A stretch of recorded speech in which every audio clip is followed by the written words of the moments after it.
Hello friends, કેમ છો? હું કાજલ ટાઢા પ્રેરણા પંથ કિચનમાં આપ સૌનું સ્વાગત કરું છું. આજે હું તમારા માટે લઈને આવી છું માર્કેટમાં મળે એવા એકદમ ટેસ્ટી બ્રેડ પકોડાની રેસિપી. તો માર્કેટ સ્ટાઇલ બ્રેડ પકોડા બનાવવા માટે સૌથી પહેલાં મેં અહીં 2 કિલો જેટલા બટેટા બાફીને લઈ લીધા છે અને એની છાલ ઉખાડી લીધી છે. હવે આ બટેટાને સારી રીતે મેશ કરી લેશું. હવે મેશ કરેલા બટેટાની અંદર નાખવા માટે ચટણી બનાવી લેશું. એના માટે એક મિક્સર જારમાં મેં અહીં થોડી કોથમરી, મીઠા લીમડાના પાન, લીલા મરચાં અને આદુનો ટુકડો લઈ લીધો છે. એને સારી રીતે મિક્સરમાં પીસી લઈશું.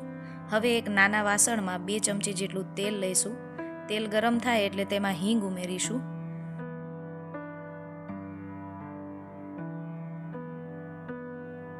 હવે આપણે જે ચટણી બનાવી હતી એ આમાં ઉમેરી દઈશું. બધી જ ચટણી આમાં ઉમેરી દઈશું.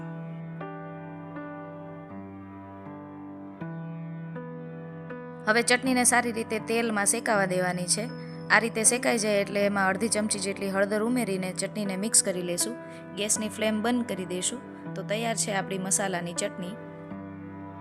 હવે આપણે આ ચટણીને મેશ કરેલા બટેટામાં ઉમેરી દઈશું.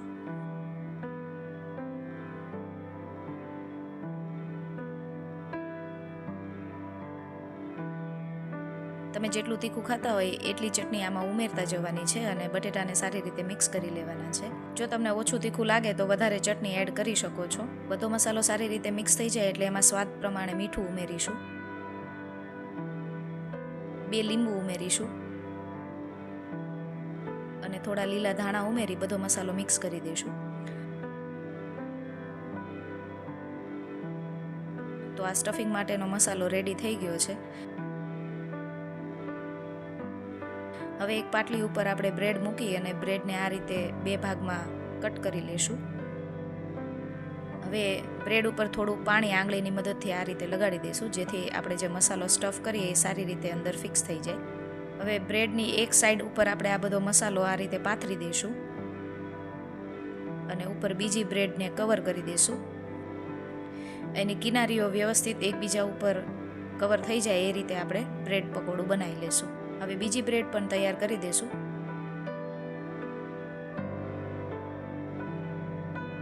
બ્રેડ ઉપર સારી રીતે પાણી લગાડી દઈશું અને હવે મસાલો પાથરી દઈશું.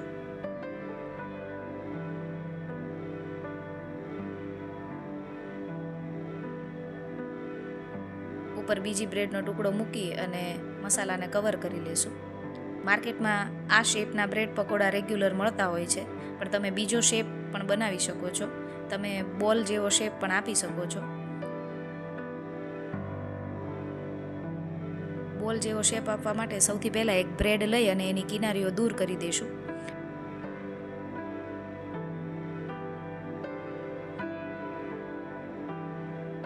હવે બ્રેડને સારી રીતે પાણીથી પલાળી દઈશું.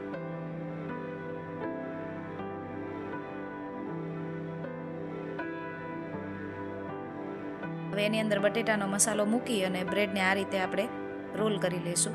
બધી જ કિનારીઓ ભેગી કરીને બોલનો આકાર આપી દઈશું.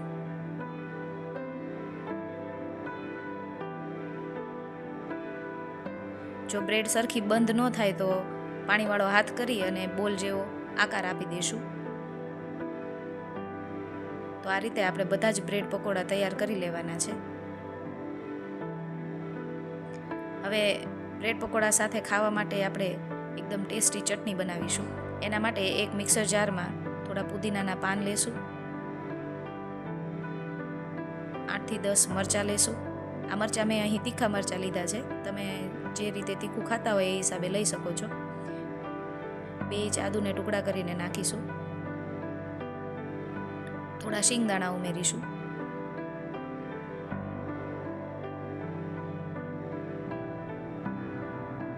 થોડા ડાળિયા ઉમેરીશું.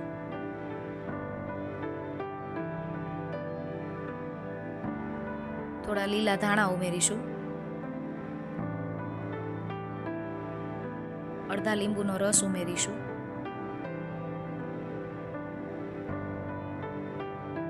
એક ચમચી જેટલી ખાંડ ઉમેરીશું.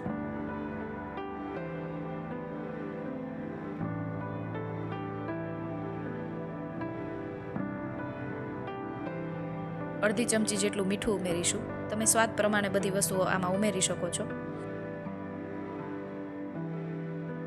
હવે થોડું પાણી ઉમેરીને ચટણીને પીસી લઈશું. હવે આ રીતે જો ચટણી બનાવશો તો બ્રેડ પકોડા સાથે ખૂબ જ મસ્ત લાગે છે.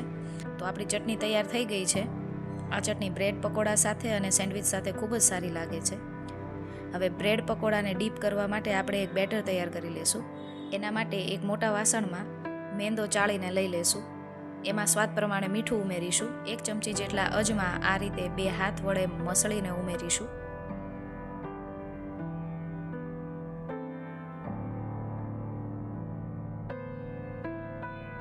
હવે આમાં ધીમે ધીમે પાણી ઉમેરતા જઈ અને આવું પાતળું એક બેટર તૈયાર કરવાનું છે. આ રીતે તમે જોઈ શકો છો કેટલું પાતળું બેટર છે. આંગળી અંદર ડુબાડીને જોઈ શકે તો આંગળી સાથે ચોંટતું નથી, આવું પાતળું બનાવવાનું છે. હવે ગેસ ઉપર તેલ ગરમ થઈ ગયું છે એટલે એક એક બ્રેડ પકોડાને આ બેટરમાં ડુબાડી અને આપણે તેલમાં ઉમેરતા જશું.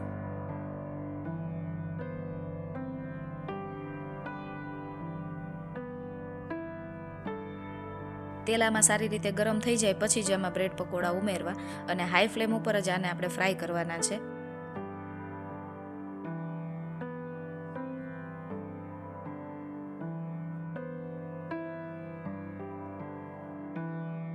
આપણા વાસણમાં જેટલી જગ્યા હોય એટલા બ્રેડ પકોડા ઉમેરી અને બંને બાજુ પલટાવીને આપણે એને ફ્રાય કરી લેવાના છે.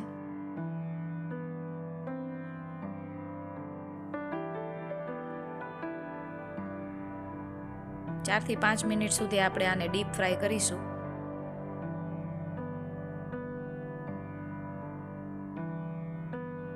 હવે થોડો કલર ચેન્જ થાય એટલે આપણે સારાની મદદથી બ્રેડ પકોડાને કાઢી લેશું.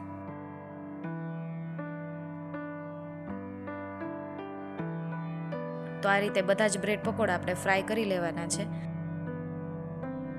તો તૈયાર છે માર્કેટ સ્ટાઇલ એકદમ ટેસ્ટી બ્રેડ પકોડા. તમને મારી આ રેસીપી કેવી લાગી એ મને કોમેન્ટમાં જરૂરથી જણાવજો. અને જો તમને વિડીયો પસંદ આવ્યો હોય તો વિડીયોને લાઇક કરો, શેર કરો અને અમારી યુટ્યુબ ચેનલને સબસ્ક્રાઈબ કરો.